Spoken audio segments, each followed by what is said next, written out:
Hello, my lovely people. Welcome to God's Lost Youth channel, the home of news. If it is your first time of stopping by or coming across this platform, you are highly welcome. Here we react to all forms of videos, local, international, especially what is happening in Nigeria. If you like what you are watching, kindly subscribe, put on your notification bell to all notification. Here, we do not preach hate speech, misleading information, or violence. We are only here to inform, educate, sanitize the members of the public. And we also use this opportunity to appreciate YouTube for this wonderful platform that we are using. Okay, my people, let's go straight to this video. After watching, it is very, very important for you to drop your opinion, your idea in the comment section so that people will, through your own idea, form their own opinion. Until I see you again in my next video, I am here. We are watching this together. Thank you, and I give credit to my brother. Today is Sunday, and it's another day for us to call on the government to protect Christians in northern Nigeria. As we speak, I am shedding tears for Christians in northern Nigeria. I'm shedding tears.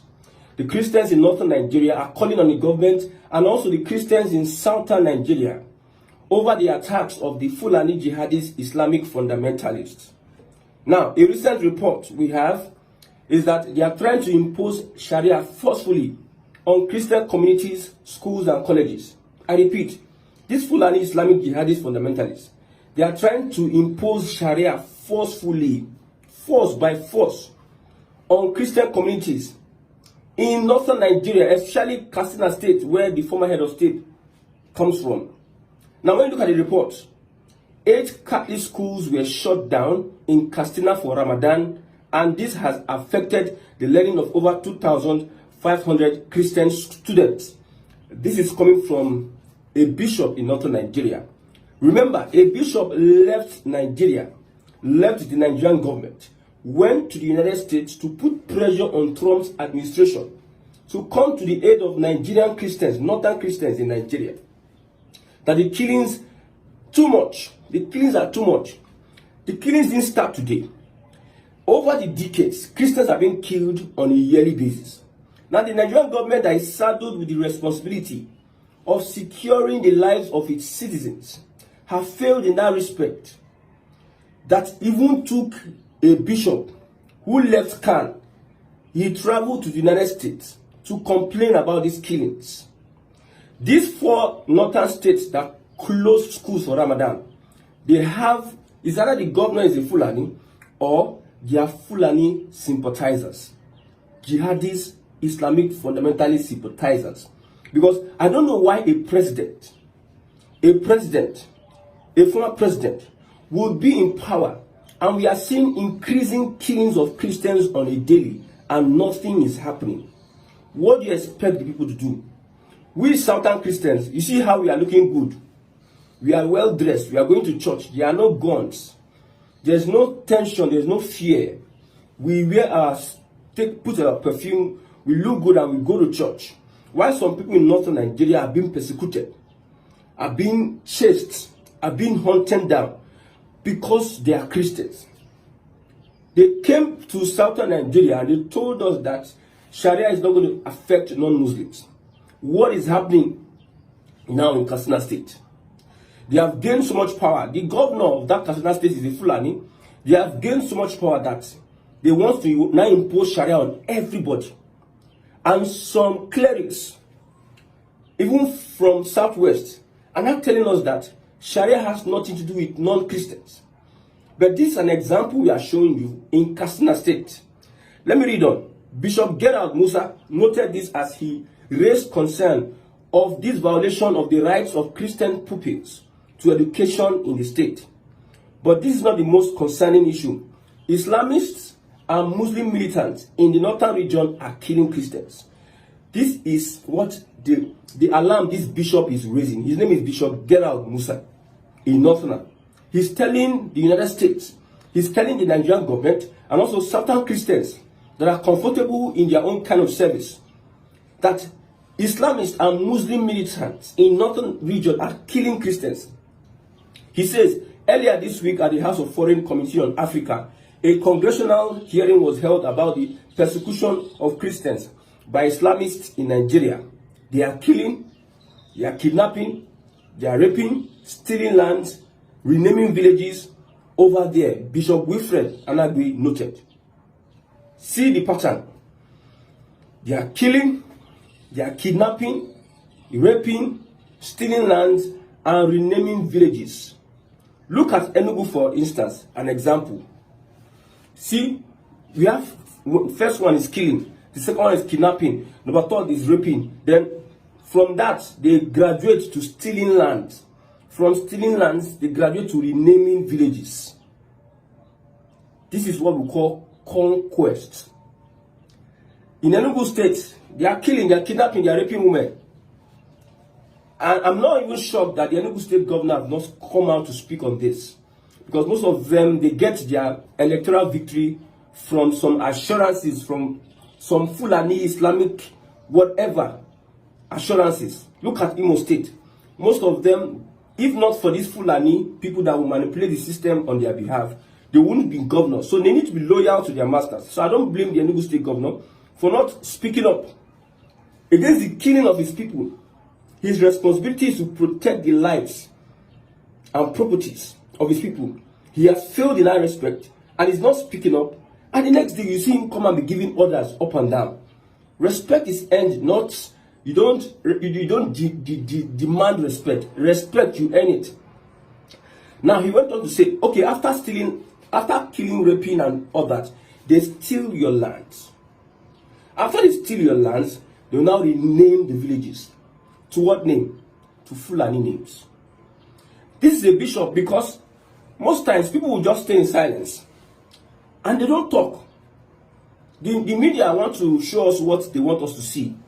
But the reality is they don't want us to see the realities. Just like the Enugu State governor. Usually if it were the media, killings are happening. No? If it's left for the government, they will not publicize those killings. You see, they are silent on it. That's how the media most times are silent on the killings of Christians in northern Nigeria. They will not talk on those killings. They will just be looking at you. And they will be begging. Enugu State traditional rulers went to start begging the Sultan of Sokoto that these killings are too much. Does it make sense? It's a conquest. That means you are slaves.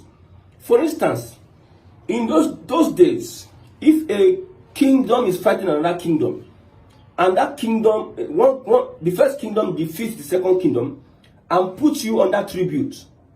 That is what you do.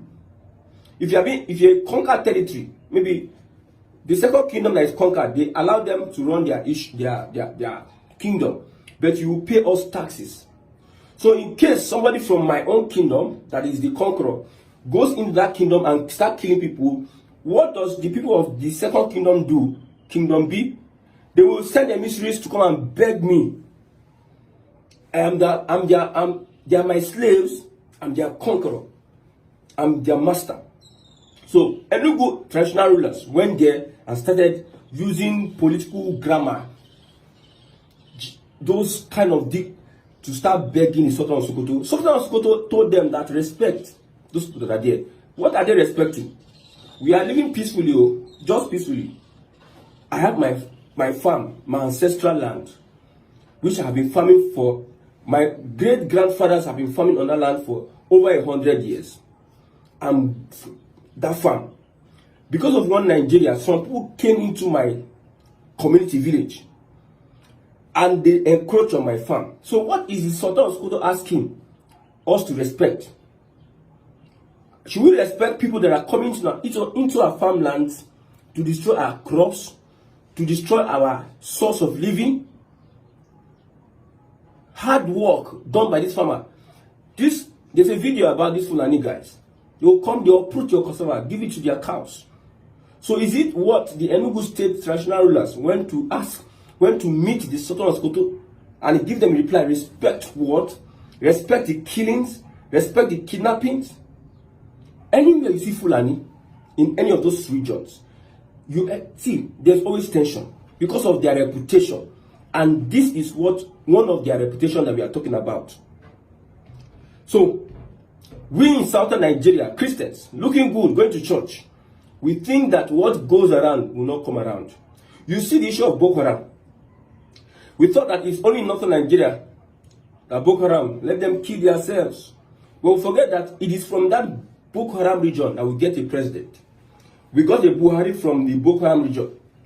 And when it comes to the power, he will start using our monies to fund our soldiers to go and die, collectively, our collective money, be pumping it in the north. We sit down and say, okay, it doesn't concern us. But our collective commonwealth is being pumped into the north because of Boko Haram. Our collective, the CBN gave, the other time, Emefiele gave them 100 billion naira. Our collective commonwealth, we think is not going to affect us. Look at inflation. Look at when Tinubu came to power. According to reports, we got wind of the fact that they said, I'm getting tense this morning. I'm getting tense. We Southern Christians, we are here, and these guys are going through a lot. And we think we shouldn't do anything. We should actively speak up and also take actions. Those that have the capacity to take actions, let us take actions. If it took a northern bishop in northern Nigeria, to travel all the way from northern Nigeria to the United States, he traveled all the way from northern Nigeria to the United States to complain about the killings. It tells you that there's fire on the mountain. This is becoming, it has gone beyond, say, we sit down there and start looking. Let's move on. Bishop, the agenda is to exterminate the Christian population and make the nation an Islamic one. Bishop Wilfred Anagwe, a Makurdi Thréátén missionary, noted this at the hearing. The agenda is to exterminate the Christian population and make the nation an Islamic one. People are consistently saying this thing. I've been saying this for a very long time. Some people just stand there and say, what did this boy know? What does he know? How would you say the Fulani are trying to Islamize Nigeria? How would you say so? This is a bishop, a missionary in northern Nigeria that stayed in northern Nigeria for a very, very long time, if not born there. His name is Musa. His name is Musa. Gerald Musa. He's saying that the aim, the agenda, I told you that everybody have agenda. The Southwest have agenda. The Southeast have agenda. Every region, Middle Belt have agenda. The Fulani agenda, this is their agenda. The agenda is to exterminate the Christian population and make the nation an Islamic one. That is the agenda. And we are here folding our hands. It is not coming from me now, because I know nothing. I know nothing. It's coming from the horse's mouth. There are reports, there are videos, there are pictures that will give credence to this claim. Yes. Now, you went on to say, the experience of the Nigerian Christians today can be summed up as that of a church under Islamist extermination. Somebody left the country to another country because telling Trump that what is summed up, what they are trying to do in Nigeria is Islamist extermination. That is jihad. That's why I call them Fulani Islamic jihadist fundamentalists. I know why I put the Fulani there. I've told you, I've explained this for a very, very long time, that anything that has to do with Uthman Danfodio, the Fulani are trying to achieve that agenda. Now, it is frightening to live there. He also continued, apart from the violent campaigns and attacks against Christian villages, there are now attempts by the Islamic Council of Nigeria and various Islamic groups to impose Sharia law, Islamic law on the Christian populations. I said this at the beginning of my broadcast. Attempts to impose Islamic law on the Christian populations.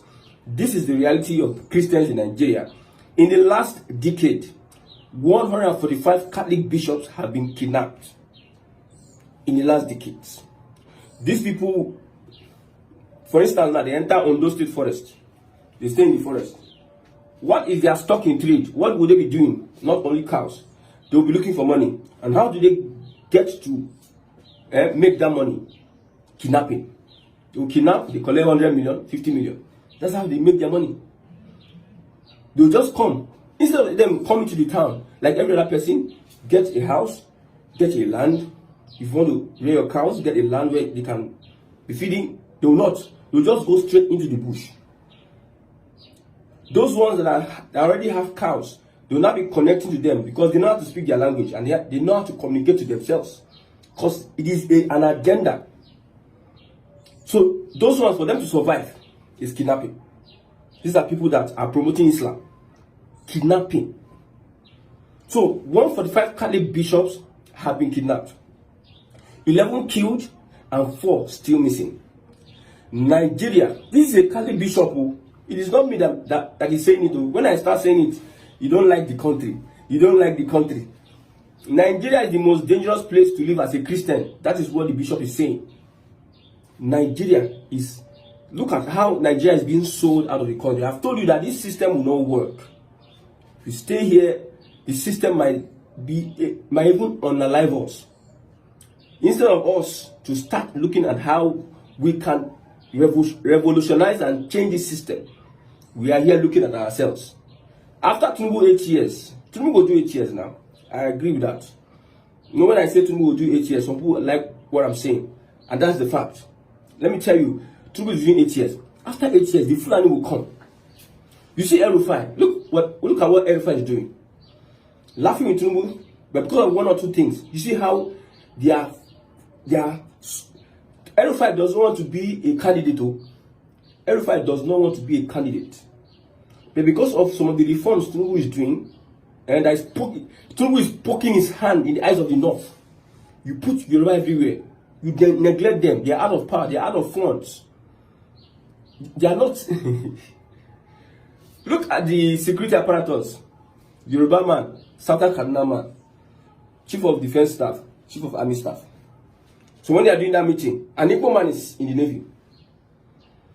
Some other persons that are not called Northerners are in the security apparatus of Tinubu. So now, it's like they are not in the security system. Yes. So they are so angry with all the restructuring Tinubu is doing. And look at how they are laboring so hard to make sure that they stop Tinubu. Not to talk of 8 years. They cannot even wait for this southern person, this man particularly. They believe, they don't want to wait for him to finish his tenure. They can't wait to tell you how evil and how desperate people are. So, after 8 years, if Fulani comes, what do you think they will do? Especially to the Southwesterners. That's why there's a question they asked the other time, that who is going to replace, who are the people that are going to walk in the shoes of Tinubu? Who are they? See, it might be difficult to get somebody. If the system changes, it will be easy to get somebody that will step in the shoes of Tinubu. But under this system, my personal opinion, this Fulani want to pay back what Tinubu has done. This particular Fulani, Buhari is retiring over 80 years. Add 8 years to his years. El-Rufai is inheriting his base. Still very much a young person. I think 60 something. So these people have gotten a success already in the north. With the Fulani, let me repeat it myself again. Mention one Hausa politician. Mention one. All the prominent politicians in the north, they are Fulani. It tells you how these people will come. And don't bring out conspiracy theories. The Fulani are not doing anything. As you are opening your eyes and closing your eyes, they are taking positions. The Fulani are not doing anything. As you are opening your eyes and closing your eyes, Hausa emirs are no more. Hausa leaders are no more. We have Fulani leaders. You close your eye, open your eyes. VCs, Vice Chancellor of universities in northern Nigeria are Fulani. You close your eye, open your eyes. Don't carry conspiracy theories. We are law-abiding people. Before you know, governors, no single Hausa governor. Don't carry conspiracy theory. We are law-abiding people. Before you know it, no single politician from Hausa in the north you can call. Is it Al-Mustafa? Before you call Al-Mustafa, you call Atiku, you call El-Rufai. They are prepping. Let's continue. Now, a non-Fulani has talked about this. He said, Nigeria is the most dangerous place to live as a Christian. Around 90% of all persecuted Christians are Nigerians in the world. Around 90% of all persecuted Christians are Nigerians. A known Fulani Christian who preaches in the north had to run for his life because they wanted to assassinate him. We'll do that broadcast separately because there are some things I want to point out from that Fulani Christian. The guy is a vibrant young man who got converted and has been converting his brothers and his people in village. They are sending death threats. These are Sharia people Sharia. Come and say Sharia will not affect non-Muslims. Sharia will not affect non-Muslims. You think you are deceiving anybody. Now, why are we saying this? First, to let you know that Christians in Nigeria are persecuted. We are in potential danger for your faith, especially northern Nigeria. Secondly, to allow our Christian church leaders to take action. The likes of Oyedepo, the likes of Adeboye and co. This is one message for the southern leaders to take action on this. You have influence. He says they are not doing anything visibly on public record. They are not doing anything visibly on public record in recent times about this spate of bloodshed. Khan released a statement for Gospel Akpabio during the sexual harassment saga. But we don't think they released one for the priest killed on Ash Wednesday. Khan. When people start talking about Khan now, you see some unfortunate human beings will now come from one forest. Maybe they are living in estate, they think they have sense. They will now be telling you, why are you talking about Khan? People are dying, and this was happening. Khan is releasing a statement about sexual. Okay, we might be wrong, but we didn't see one. No statement on the man, the Igbo priest that was killed on Ash Wednesday. Lastly, the only defense our northern brethren have is the church. The government gives the Muslim militants impunity. According to Bishop Wilfred, he said, when they call the police and the army, they don't respond. I mean, don't mean Tokamu, now Bishop Wilfred Toka. When they call the police and army, they don't respond. Who are in the police and army? Who are the organs in police and army? Let's not be at ease. The same Haman in Bible. If you're a Christian, you understand Haman. They wanted to exterminate all his Israelites. King. He was close to the king. The same Haman who determined to kill the Israelites in the country. He killed the one in the citadel. Let Esther not think she's untouchable. So, a plea to our southern pastors and southern leaders, Christian leaders. This is what is happening in northern Nigeria. Let's try and start speaking the truth. And we don't know the southern leadership today have influence in the government. Whatever we can do to help these people, we should do, because they really need our help and our support, southern Nigeria. He said, he closed by saying this. The same Haman, I repeat, determined to kill the Israelites in the country, will kill the ones in citadel. You see how they tried bringing Sharia into southern Nigeria, because they are succeeding in the north. They never stop until they achieve the agenda of Uthman Danfodio.